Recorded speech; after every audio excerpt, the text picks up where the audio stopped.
Hi friends, Siva Ayali சீரியலை பற்றி தான் நம்ம இந்த வீடியோக்குள்ளே நம்ம பார்க்க போகிறோம். வாங்க நம்ம வீடியோக்குள்ளே போகலாம். அயலி அவங்க ரித்திகாவை அடித்தனால கோவத்தோடு அவங்க வீட்டை விட்டு கிளம்புறாங்க. அப்போ கரெக்டாக ஜமுனாவும் செல்லம்மாவும் இந்த விஷயம் தெரிஞ்சு அவங்க ஓடோடி வந்ததுமே அவங்க ரித்திகாட்ட கேட்டுட்டு இருக்கிறாங்க. எதுக்கு ரித்திகா இந்த வீட்டை விட்டு போகணும்னு சொல்லிட்டு நீ முடிவு எடுத்துருக்கிற, கொஞ்சம் நீ அமைதியாக இருமா அப்படின்னு சொல்லவும் இப்போ இந்திராணி சொல்லிட்டு இருக்கிறாங்க.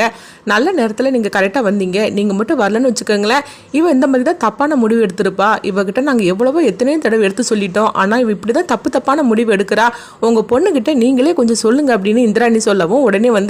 ரித்திகாட்ட அவங்க கேட்டுட்டு இருக்கிறாங்க.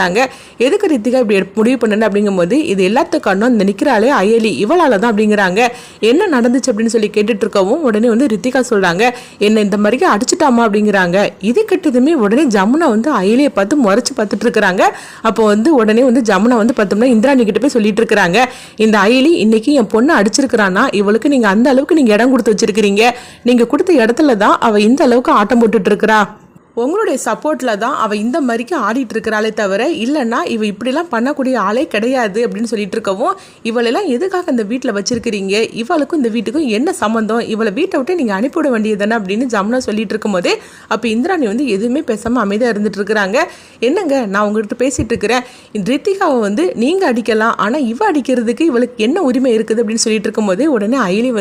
சித்தி நான் சொல்கிறது கேளுங்க சித்தி, என்ன நடந்துச்சுன்னு தெரியாமல் நீங்கள் இந்த மாதிரிக்கு பேசிகிட்டு இருக்காதீங்க அப்படிங்கவும், நீ ஒன்றும் பேசிகிட்டு இருக்க வேண்டாண்டி, நானும் நீங்கள் வந்ததுலேருந்து நான் பார்த்துக்கிட்டு தான் இருக்கிறேன், கேட்டுக்கிட்டு தான் இருக்கிறேன், நீ என் பொண்ணுக்கு நீ என்னென்னலாம் பண்ணிட்டு இருக்கிறேன்னு உனக்கு என்ன உரிமை இருக்குது இந்த வீட்டில், என் பொண்ணு இந்த வீட்டுக்கு வாழ வந்த மருமக, ஆனால் உனக்கும் சரி அவனுக்கும் சரி இந்த வீட்டில் என்ன உரிமை இருக்குன்னு சொல்லிட்டு நீங்கள் ரெண்டு பேரும் இங்கே இருந்துட்டு இருக்கிறீங்க, ஒழுங்கு மரியாதையாக நீங்கள் ரெண்டு பேரும் இந்த வீட்டை விட்டு போகிறீங்களா இல்லையா அப்படின்னு சொல்லி கேட்டுட்டு இருக்கவும் அப்போ இந்திராணி சொல்கிறாங்க, இங்கே பாருங்க அவங்க ரெண்டு பேரும் இந்த வீட்டில் இருக்க சொன்னது நான் தான், அதனால நீங்கள் அவங்ககிட்ட இந்த மாதிரிலாம் பேசிட்டு இருக்காதீங்க அப்படிங்கவும், நீங்கள் எதுக்காக இவ ரெண்டு இப்படி சப்போர்ட் பண்றீங்கன்னா எனக்கு ஒன்றும் புரியல, இவன் அந்த வீட்டில் இருந்தானா என் பொண்ணை நானே என் வீட்டுக்கு நான் அழைச்சிட்டு போயிருது அப்படிங்கிறாங்க. இதுக்கிட்டதுமே அயலி அதிர்ச்சி அடைகிறாங்க, சித்தி இந்த மாதிரிலாம் தப்பான முடிவு எடுத்துடாதீங்க, நான் சொல்றது கேளுங்க அப்படிங்கும் போது நீ என்னடி என்கிட்ட சொல்ல போற அப்படிங்கவும் உடனே அங்கே அயலி பார்த்தோம்னா அவங்க நேராக ரித்திகாட்ட வராங்க. ரித்திகா நீ இப்படி தப்பான முடிவு எடுத்துடாத, நீ வீட்டை விட்டு போகக்கூடாது, நீங்க தான் இருக்கணும் அப்படிங்கும் போது நீ என்ன என் பொண்ணுகிட்ட பேசிட்டு இருக்கிற, அவளுக்கு நல்லது எது கெட்டது எதுன்னு அவளுக்கு எல்லாமே தெரியும், நீ ஒன்று அவளுக்கு எதுவுமே புத்திமதி சொல்லிட்டு இருக்க வேண்டாம், ரித்திகா இதுக்கு மேலே நம்மளுக்கு இந்த வீட்டில் என்ன வேலை, வா நம்ம போகலாம் அப்படின்னு சொல்லவும் உடனே செல்லம்மா அவங்க ஜமுனாவோட கையை அப்படியே அழுத்தி பிடிக்கிறாங்க. உடனே ஜமுனாவும் செல்லம்மாவை பார்க்கும்போது கொஞ்சம் நீ அமைதியாக இரு அப்படின்னு செல்லம்மா கண்ணை காட்டவும் அப்போ ஜமுனாவும் அமைதியாக இருக்கிறாங்க. அடுத்தது பார்த்தோம்னா இந்திராணி சொல்லிட்டு இருக்கிறாங்க, இங்கே பாருங்க அவங்கள எப்போ வீட்டை விட்டு போக வைக்கணும்னு சொல்லிட்டு எனக்கு தெரியும், நீங்கள் அவங்ககிட்ட இந்த மாதிரி பேசிட்டு இருக்காதீங்க. இந்திராணி இப்போ அடுத்தது ரித்திகாட்ட வராங்க, ரித்திகா உனக்கு இந்த வீட்டில் என்ன பிரச்சனை, எங்களையெல்லாம் கொஞ்சம் நீ பாரு, அது மட்டும் இல்லாமல் நாங்கள் எல்லாருமே உனக்காக தான் பேசிட்டு இருக்கிறோம், ஆனால் அதையா நீ காதில் வாங்கிக்கிட மாட்டுக்கிற, எப்போ பார்த்தாலும் நீ எல்லாமே அவசரப்பட்டுட்டு இருக்கிற, அதுதான் நாங்கள் பண்ணக்கூடாதுன்னு சொல்கிறோம், எல்லாமே நம்மளுக்கு எதுவுமே தெரிஞ்சு போகிறது கிடையாது, இது எல்லாமே உங்களுக்கு தான் சொந்தம், ஆனால் அது உடனடியாக உன் கைக்கு கிடைக்கணும்னு நீ சொல்கிற பற்றியா, அந்த அவசரம் தான் உனக்கு கூடாதுன்னு சொல்லிட்டு இருக்கிற, அதையா நீ புரிஞ்சுக்க மாட்டுக்கிற, அது மட்டும் இல்லாமல் அயலியும் சிவாவும் நிரந்தரமாக அங்கே இருக்க போகிறது கிடையாது, அவங்க கொஞ்ச நாள் இருந்துட்டு இங்கேருந்து கிளம்பி போயிடுவாங்க, அவங்க ரெண்டு வரையும் இங்கே இருக்க வச்சது நான் தானே, அது ஏன் நீ புரிஞ்சுக்க மாட்டேங்கிற, உனக்கு நிரந்தரமான வீடுனா அது இந்த வீடு, ஆனால் ஐடிக்கு சிவாவுக்கும் இந்த வீடு நிரந்தரம் கிடையாது, அது நீ புரிஞ்சுக்கமா அப்படின்னு சொல்லிட்டு இருக்கவும் அப்போ ரித்திகா கோவத்தோட தான் இருக்கிறாங்க. அப்போ இந்திராணி ஜமுனா கிட்ட சொல்கிறாங்க, இங்கே பாருங்க ரித்திகா எல்லாத்துலேயுமே அவசரப்படுறா, அது படாதுன்னு தான் நாங்கள் சொல்கிறோம், அது மட்டும் இல்லாமல் இந்த வீட்டுக்கு வந்ததுலேருந்து அவள் எதுவுமே அவள் செஞ்சது கிடையாது, அவள் வீடுன்னு சொல்லிக்கிட்டு அவள் எதுவுமே பொறுப்பை ஏற்றுருக்கு கிடையாது, இது வரைக்கும் அவள் என்னைக்காவது காலையில் எந்திரிச்சிருக்கிறாளா, ஒரு காஃபியாவது போட்டு கபிலனுக்கு கொடுத்துருக்கிறாளா அப்படின்னு சொல்லிட்டு நீங்களே கேட்டு பாருங்க அப்படிங்கிறாங்க. எல்லாத்துலேயுமே அவள் அவசரப்பட்டுட்டு இருக்கிறா, அதுதான் கூடாதுன்னு சொன்னால் அவளுக்கு புரிய மாட்டுக்கு உடனே அவள் கோவச்சிக்கிட்டு இருக்கிறா அப்படின்னு சொல்லவும் இது கிட்டதுமே உடனே செல்லம்மா சொல்லிட்டு இருக்கிறாங்க, சரிங்க நாங்கள் ரித்திகாட்ட நாங்கள் சொல்லி நாங்கள் புரிய வைக்கிறோம் அப்படின்னு சொல்லும் போது நீங்கள் தயவு செய்து ரித்திகாட்ட போய் பேசுங்க அப்படின்னு சொல்லவும் உடனே செல்லம்மாவும் ஜமுனா ரித்திகாவை தனியாக அழைச்சிட்டு போகிறாங்க. அடுத்து பார்த்தோம்னா இவங்க இந்திராணி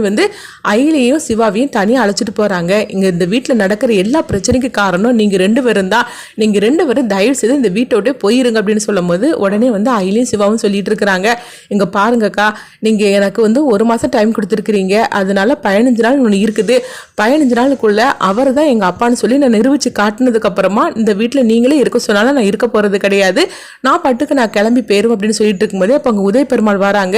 தயவு செய்து நீங்கள் 2 பேரும் இங்கேருந்து போயிருங்க. ரித்திகா இன்னைக்கு இவ்வளோ தூரம் பிரச்சனை பண்ணுறான்னா அதுக்கு காரணம் அயிலி நீ தான், உன்னால தான் இந்த வீட்டில் இவ்வளோ பிரச்சனை, நீங்கள் 2 பேரும் கிளம்பி போயிருங்க அப்படின்னு சொல்லிட்டு இருக்கவும் அப்போ வந்து சிவா சொல்கிறாங்க, ரித்திகாவுக்கும் அயலிக்கும் நடந்த பிரச்சனையை உங்களுக்கு சாதகமாக நீங்கள் பயன்படுத்தி இப்படி எங்களை வீட்டை விட்டு அனுப்பிவிடலான்னு சொல்லிட்டு நினச்சிட்டு இருக்கிறீங்களா என்ன அப்படின்னு சொல்லி கேட்கவும், ஏன் சிவா இந்த மாதிரிலாம் நீ பேசிகிட்டு இருக்கிற அப்படின்னு சொல்லி கேட்டுட்டு இருக்கும்போது, ஆமாம் நாங்கள் இந்த வீட்டுக்குள்ளே வந்தது எதுக்காக, உங்களை என்னுடைய அப்பான்னு சொல்லிக்கிட்டு நிரூபிக்கிறதுக்காக தான். அதுக்கு இந்திராணி அக்கா எங்களுக்கு 1 மாதம் டைம் கொடுத்துருக்குறாங்க. அப்படி இருக்கும்போது அது நாள் வரைக்கும் நாங்கள் இங்கே இருந்துட்டு நீங்கள் தான் என்னுடைய அப்பான்னு சொல்லி நிரூபிச்சதுக்கு அப்புறமா தான் நாங்கள் இந்த வீட்டை விட்டே போவோம் அப்படின்னு சொல்லவும் உடனே வந்து உதய பெருமாள் வந்து சொல்லிட்டு இருக்கிறாங்க, என்ன இந்திராணி இவன் சொல்கிற கொஞ்சம் கூட புரிஞ்சுக்காம இப்படிலாம் இவங்க 2 பேரும் பேசிட்டு இருக்கிறாங்க அப்படிங்கும்போது அப்போ அயலி வந்து சொல்லிட்டு இருக்கிறாங்க, இங்க பாருங்க சிவாவோட அப்பா நீங்க தான் சொல்லிட்டு இப்போ கூட ஒரு வார்த்தை சொல்லி நீங்க ஒத்துக்குங்க, நாங்க உடனே இந்த வீட்டை விட்டு கிளம்புறோம் அப்படின்னு சொல்லும் போது, நான் எதுக்காக ஒத்துக்கிடணும், நான் ஒன்றும் சிவாவோட அப்பாவே கிடையாது அப்படின்னு சொல்லிட்டு இருக்கும் போதே, நீங்க அப்பா கிடையாதா, அதை நாங்கள் ஆதாரத்தோட நிரூபிக்கும் போது நீங்க கைங்கலமா நீங்க சிக்குவீங்க அப்படின்னு அயலி சொல்லவும் உடனே இதை கேட்டதுமே உதய பெருமாள் வந்து அதிர்ச்சியோட பார்க்கும்போது, ஆமா சூரிய பெருமாளை நாங்கள் அழைச்சிட்டு வருவோம் அப்படிங்கிறாங்க. சூரிய பெருமாள் அப்படின்னு அந்த பேரை கேட்டதுமே உதய பெருமாள் அதிர்ச்சியடைகிறாங்க. இப்போ இந்திராணி வந்து உதய பெருமாளை பார்க்குறாங்க,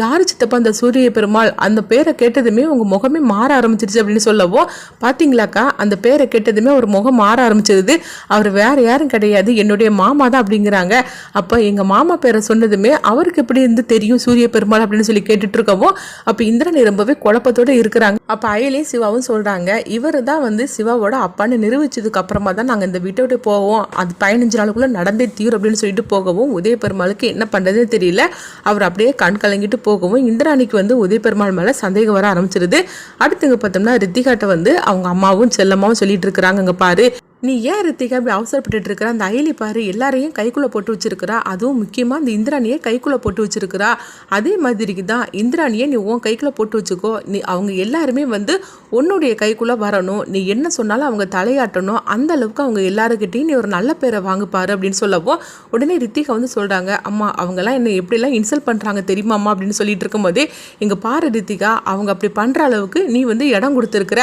அயலியை இந்த மாதிரிக்கு யாராவது ஏதாவது ஒரு வார்த்தை தப்பாக பேசுகிறாங்க பாரு, ஏன்னா அவ எல்லாமே பொறுப்பா இருந்து பார்த்துட்டு இருக்கிறா, ஆனா நீ அப்படி இல்லாதனாலதான் எல்லாருமே வந்து உன்னை இன்சல்ட் படுத்துற மாதிரி நீ நடந்துகிட்டு இருக்கிற, இப்படியே பண்ணிட்டு இருந்தேன்னு வச்சுக்கேன், அப்புறமா ஒரு நாள் உன்னை வந்து எல்லாருமே வெறுத்துருவாங்க. இன்னைக்கு இந்திராணி வந்து உன்னை வீட்டை விட்டு போக வேண்டான்னு தடுத்து நிறுத்தி இருக்கிறா, ஆனா இதுவே நீ இப்படி இருந்துட்டு இருந்தேன்னு வச்சுக்கேங்க, ஒரு நாள் அவங்களே உன்னை வீட்டை விட்டு அனுப்பி விட்டுருவாங்க அப்படின்னு சொல்லவும் இது கேட்டதுமே ரித்திகா அதிர்ச்சி அடைகிறாங்க, என்னம்மா நீ சொல்லிட்டு இருக்கிற அப்படிங்கவும் அப்போ வந்து செல்லம்மாவும் சொல்றாங்க, ஆமா ரித்திகா இது நம்ம வீட்டுக்கு கிடைக்காத ஒரு வாய்ப்பாங்க நம்மளுக்கு கிடைச்சிருக்குது, இந்த மாதிரி குடும்பத்தில் சம்மந்தம் கிடைக்கிறதுக்கு நம்ம எவ்வளவு தூரம் கஷ்டப்பட்டிருக்கணும், ஆனால் அது நம்மளுக்கு சுலபமாகவே கிடைச்சிருக்குது, இது எல்லாத்துக்கான இந்த